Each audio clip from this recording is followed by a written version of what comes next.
Hello, welcome to Outdoors in Scotland. My name's John Burns, and this is my little podcast for people who like to be outdoors in Scotland or pretty well anywhere else for that matter. My guest today has been a member of the Dartmoor Search and Rescue Team for over 30 years. Now, I've got to admit, I don't know a lot about Dartmoor. In terms of a sort of wild or rugged area, it's about as far from where I live in Inverness as it's possible to get in the British Isles. So it's diametrically opposed to us in terms of our geography. But the one thing I do know, or I could be wrong about this, but on the edges, on the fringes of Dartmoor, I believe there's a place called Buckfast, which for my Scottish listeners will know that there's a certain beverage produced there which has been very popular in Scotland for many years.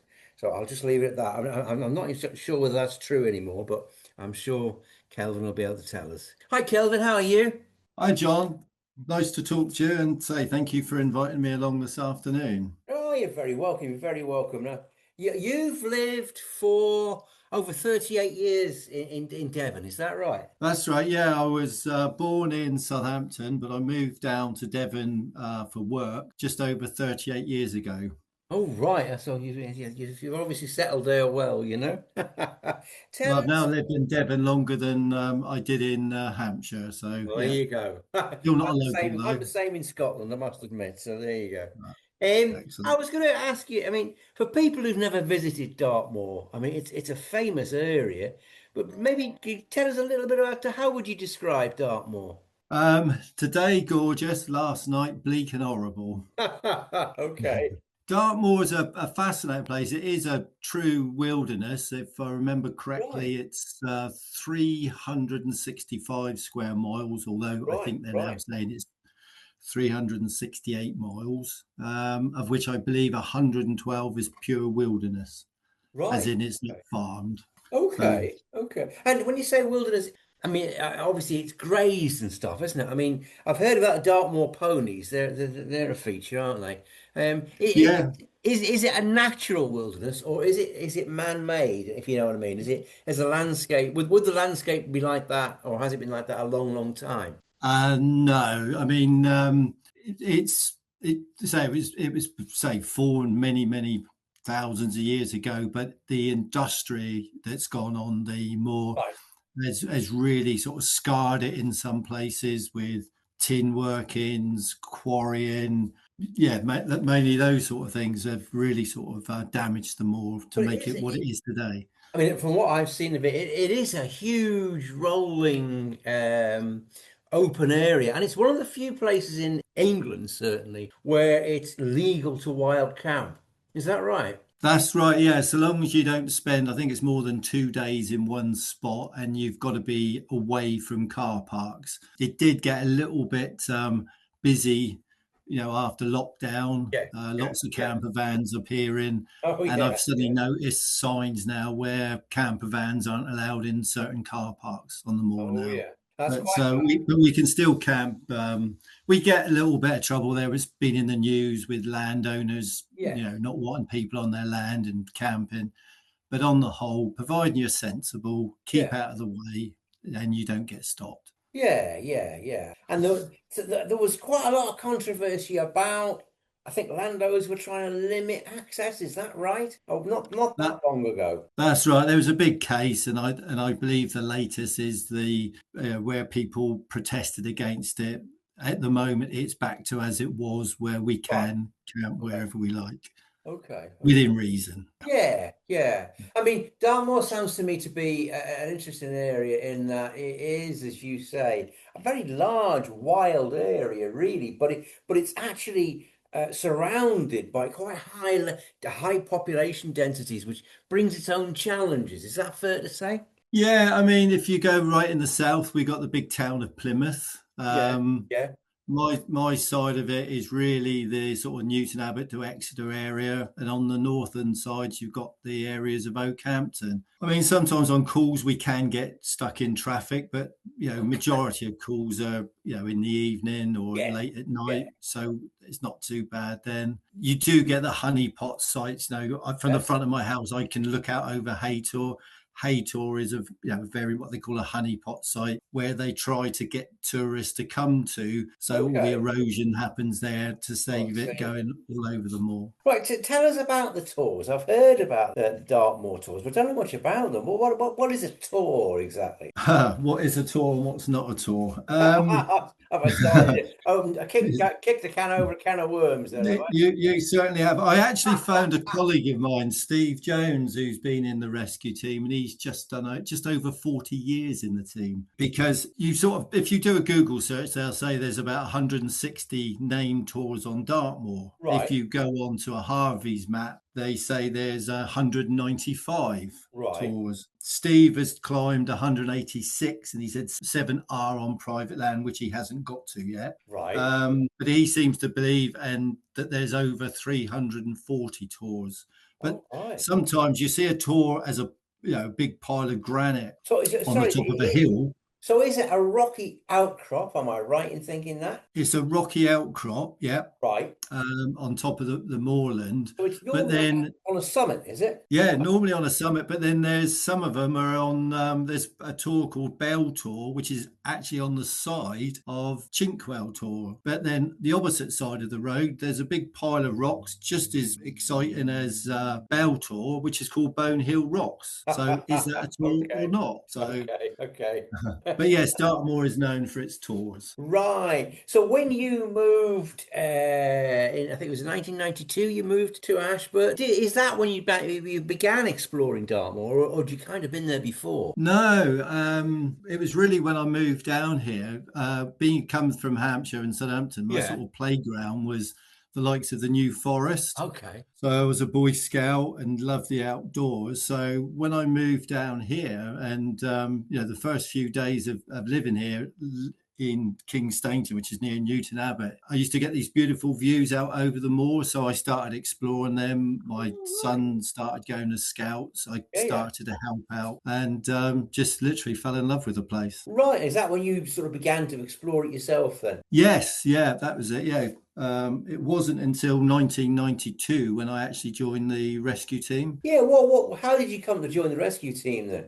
By bumping into some of them at one of the big, there's a big out of town shopping centre here called Trago Mills, which Right. Okay. most people have heard of down here. And I just got talking to one of the guys, and I got invited along, and then suddenly found that navigating in the dark isn't the same as navigating in daylight. So there was a Certainly. steep learning curve Yes. to Yeah. start with, and so I've been in the team ever since. Oh, right. Okay. And it sounds like quite a busy team, really. Yeah, this year, and we should never say this because no doubt I'll be out tonight. This year has been a quiet year. Right. I did have a quick look. Last year we did, I think it was around about 40 call outs. Right. That's quite a lot. And this year I think we're at 27 or 28 at the moment. So this year Right. has been a little bit quieter. I hope you're touching wood as you say that. I really I am literally holding on to a You piece better of be.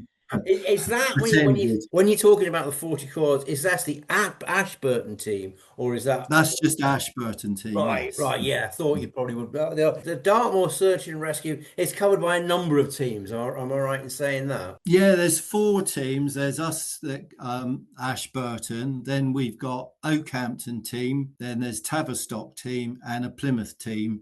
Right. We've all got similar membership, so there's over 200 volunteers in the Right, Dartmoor right. Rescue Team. Do you think that, I mean, it's very, obviously, Dartmoor is very different in character from the hills that I know in the Scottish Highlands, but nevertheless, it's a remote area. Would you say there are any particular challenges that Dartmoor possesses for people who are walking on the moors there? Yeah, if you've probably seen the films about the Dartmoor mist, it can go from being quite easy walking, you can see where you're going, and in seconds it can just literally mist over and be, you're completely in fog and mist. All right. Why is that?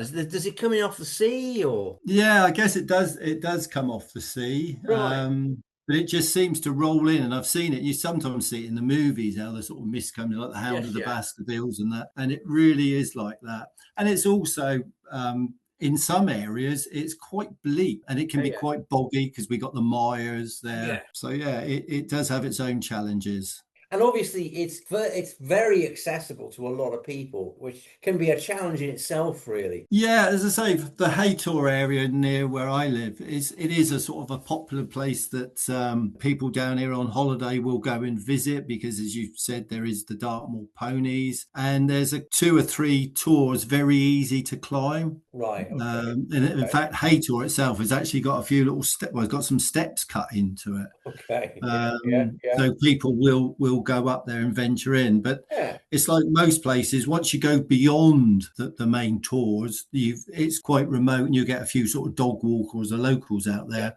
Yeah. But where the tours are, you will get a lot of tourists on those. So you've got what looks to me to be a relatively difficult area to navigate, particularly in mist, I would have thought.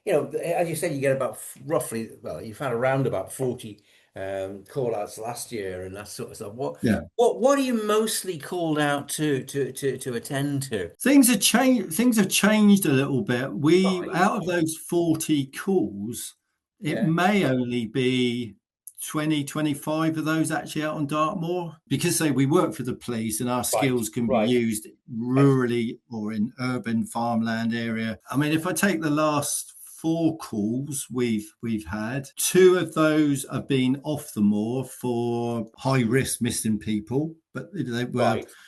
off the moor, and two of those were on the moor. One of those was a climber that had finished his climb, was packing up his gear. I think he stepped backwards or something and literally fell down in between some rocks, got stuck, Oh, hit his right. head. So that was more of a case, not necessarily a search because it was a You know where known it was. place. Yeah. Yeah. Yeah, and then the other one that was a cyclist backpacking across the moor that come off and with a group and injured their knee.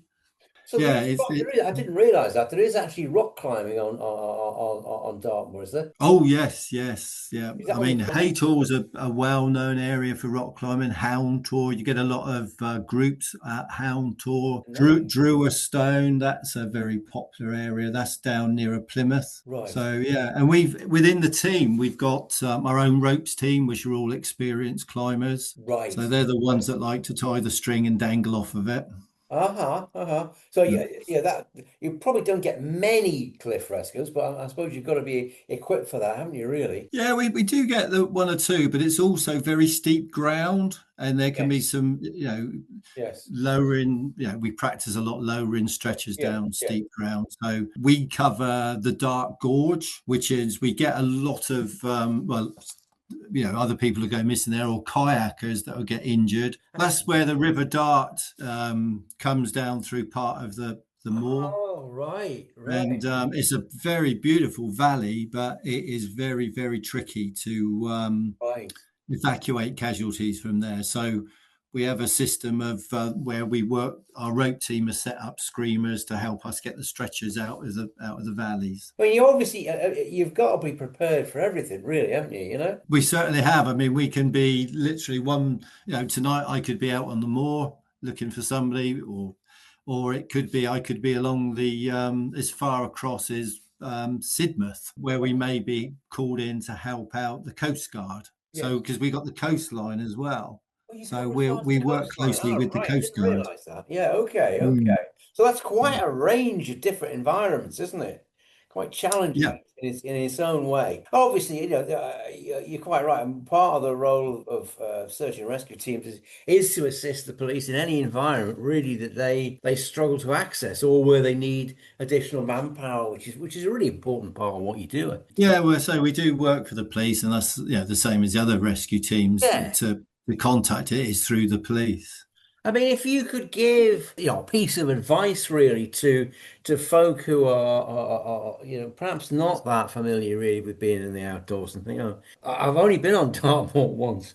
It's probably an area which it's fairly easy to underestimate. Does that then make any sense to you at all? Yeah, I would say so. Yeah, especially say if the mist comes down, we have a little saying down here: you get pixie led. Oh, God. What does that mean, pixie led? Well, the pixies come and lead you astray because we got the I've never heard of that one. that's Brilliant. that's the excuses anyway.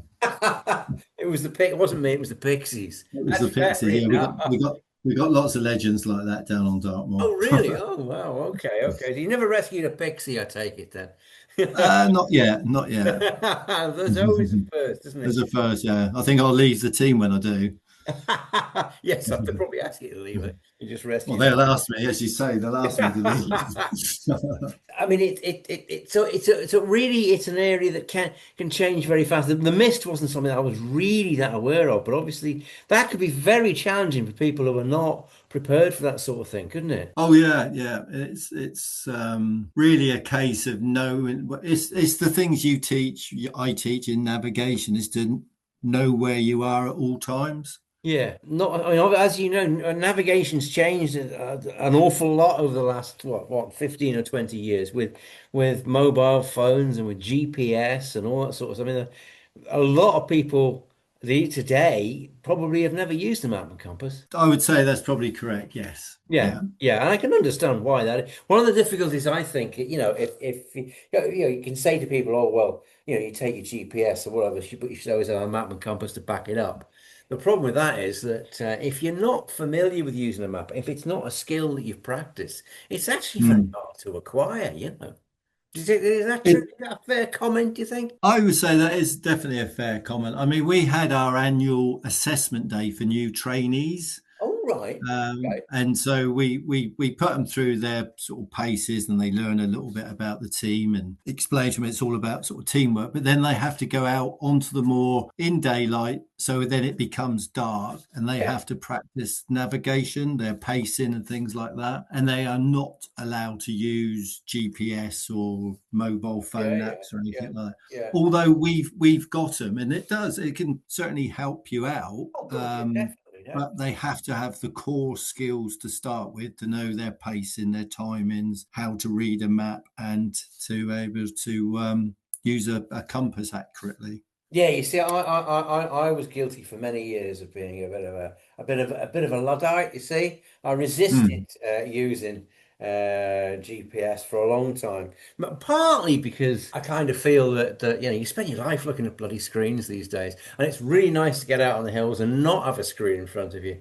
But then my eyesight got so bad, I realised at night I had to use GPS, and so I've gone for that. In talking about new technology, presumably do you use drones very much these days? Well, yes, that is something that is coming in. The police are certainly using drones, Right. and we're starting to get our own drone team. Oh, right. Okay, Um, that's interesting. Yeah, yeah. we've got a character in the team, a guy called Alec Collier. Alec was one of the founder members of the our team. Right. Next year, along with us, he celebrates 50 years in the team. 50 years. God. He's about a year older than me, but he used to work as a BBC cameraman, Oh, so he right. loves his technology and Oh, is filming. it the gadgets then? Yeah. He's into gadgets big style, and he can sort of mend and fix anything. That's really handy.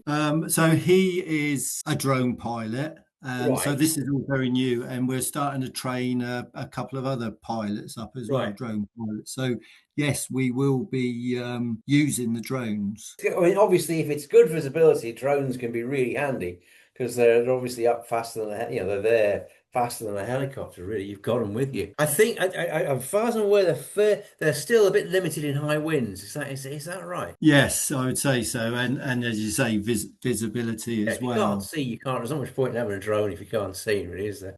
No, but you can hear the blinking things. What other sort of new technology are you bringing into the team at the moment? Is there anything else you're starting to use? Drones are, say, definitely one. Yeah, We're starting to have more mapping software called right. SARMAN and Okay, SARMAN, and also our radios are now GPS tracked, so our right. search manager can actually see I can see where where we you are. are. Oh, Yeah, you can't have nipped down the pub when we can't have yeah. They know when we stop for a sneaky cup of tea on Oh, training. blimey, there's nothing sacred, really. That doesn't work when you turn the radio off, though. Yeah, I never thought about that. You can turn it off. Yeah, that sounds quite handy. No, as I Well, say, there's something else we've started to be using as oh yeah. well, and I can't really go into the detail of it Oh because God. I'm still learning it myself. And that's something called Zello, Right. which can overcome some of the comms issues. I'm sure when you were in the Yes. Yes. teams, Oh yeah. Yeah. in valleys and things like that. Whereas Zello turns our mobile phones into walkie-talkies, so Right. we can use phone bands and radio bands as well. So there's a lot more opportunities to get a signal to get back to our control vehicle. Yeah, yeah. I mean, I Yes. think there's all kinds of new technology coming in. So there's even, I think there's some, I don't fully understand it, but there's some technology that can sort of predict in a landscape the most common places for people to be if you're searching for people, you know. But I'm not sure how that works, but that's about there. So it Mm. sounds like it's a really thriving little team, and it sounds like you're doing some really valuable jobs. Are you? In terms of you sort of getting new members and keeping the team going, is that an issue for you, or are you okay for volunteers and that sort of stuff? Yeah, we're okay. I mean, on the assessment day on Saturday, I believe we had it's either 18 or 19 people that wanted to join the team, and that Right. those had been whittled down, I believe, from a lot more. But we only had space for 4 trainees. You know, not Mm. having too many folk is quite a good place to be, really, isn't it? I suppose. You know, Yeah, and yeah. we've not. I mean, and do you have dog handlers in your team? Is that something you have? Yeah, we've got two dogs at the moment, and they're 2 dog handlers, Paula and Chris. They're Right. training their next generation of dogs. So, So yeah. yeah, so we've always had dog handlers, although there was probably a gap of about 10 years when we didn't, and we had to call them in from SADA. But now we've got 2 dogs within our team as well now. So Right, because that I suppose we've talked about the new technology, and that's dogs are the old technology, but there's we haven't really found anything that compete with a dog's nose yet, as far as I no, know. They're a no. really valuable asset, dogs. You know, they're great. One of the old dog handlers many years ago, he did a couple of talks for me to like a scout group, and he used to say to people, if you took the senses from your nose for for smelling, on a human it'd be about the size of a postage stamp, but a dog would be about the size of a handkerchief. Yeah. Oh God. Yeah. Yeah. Yeah. Well, they can smell a crisp at 300 yards, from my experience. Yeah. They're pretty good at that, you know. Yeah. Anyway, They're one of the great. things I wanted to say before we close is I'm hoping, well, with a bit of luck, I might be able to come down to see you and to Ashburton and maybe perform my little one-man show, Bothy Tales. So Yes, we're looking forward to that if we can yeah, let's see arrange it. if we Well, can yeah. do that. That'd be great. It'd be interesting to come Mm. down and do that. So always nice to go to different places. Obviously, that'll be hopefully a way of raising funds for the team. And it's important to realise, obviously, that you're all volunteers and you've got, as you're talking about, you've got drones to buy, you've got vehicles to run. It's an expensive thing running a mountain rescue team. So if folk have enjoyed this, what I'll do is I'll put a little donate button on the page of this podcast, and then Yeah, hopefully please do. you can raise some money for what is incredibly valuable work. I mean, I remember from my time in the rescue team. One of the great rewarding things is if you rescue people, they are incredibly pleased to see you. Absolutely, absolutely. Yeah, yeah, Yeah, yeah, it's one way of getting a yeah, really good welcome. I've never had anybody be yeah, grumpy when I turned up anyway. Anyway, listen, yeah. Kelvin, it's been fantastic talking to you and hearing about the work of the Ashburton team and about Dartmoor itself. And Mm. I wish you and your colleagues and the rescue team all the best, and I hope you have a quiet time. Yeah, but before I go, I do have a little bone to pick with you though. Oh, right, go ahead. In your book, Hot Tent Diaries, Right. you described some you on page 278. You Blimey, said I didn't that even know. Go on, go on. you said that you get these people out there that age is just a number, and they spend their days walking endlessly uphill, and they're normally stick thin. Well, if Yes. you'd asked me to describe myself, I would have been one of those people. That's actually written from envy. You realise that, don't you? No, Because I'm not. I it think was a bit, stick thin is not how the way you describe me. You know. no, no, I am. That's great. I'm glad No. you enjoyed your time there. I'm glad you're enjoying your time on the rescue. And thanks very much for talking to me. And thank you, John. Goodbye. Bye. And that was Kelvin Bull talking to us about the work of the Dartmoor Search and Rescue Team. I know at the moment they are desperately needing to raise funds to replace two ancient Land Rovers. So if you have a few spare quid, it'd be really great if you could give them give a little helping hand, you know. Just to let you know, coming up on Outdoors in Scotland, I'm very privileged to say actually an interview with Dennis Gray, an incredibly experienced climber. I suppose you've got to call him a veteran. Even to me, he's a veteran. But he's a man who climbed with the likes of Don Willins, Joe Brown, and Tom Peaty. And so he's probably got more experience in his little finger than I've got in my whole body. So it would be great to talk to him. We'll also be having our first, I don't know, slugfest sort of a contest on the show. It's going to be me versus Andrew Tyrrell, and he's an advocate of the igloo, and I'll be in my corner. There's going to be the hot tent. So we're going to slug it out and see which is best, the hot tent or the igloo. So that'll be fun. Looking forward to that. So I do hope you can tune in for that. I really hope you've enjoyed the show, and I hope to see you again. Thanks very much for that. Bye bye.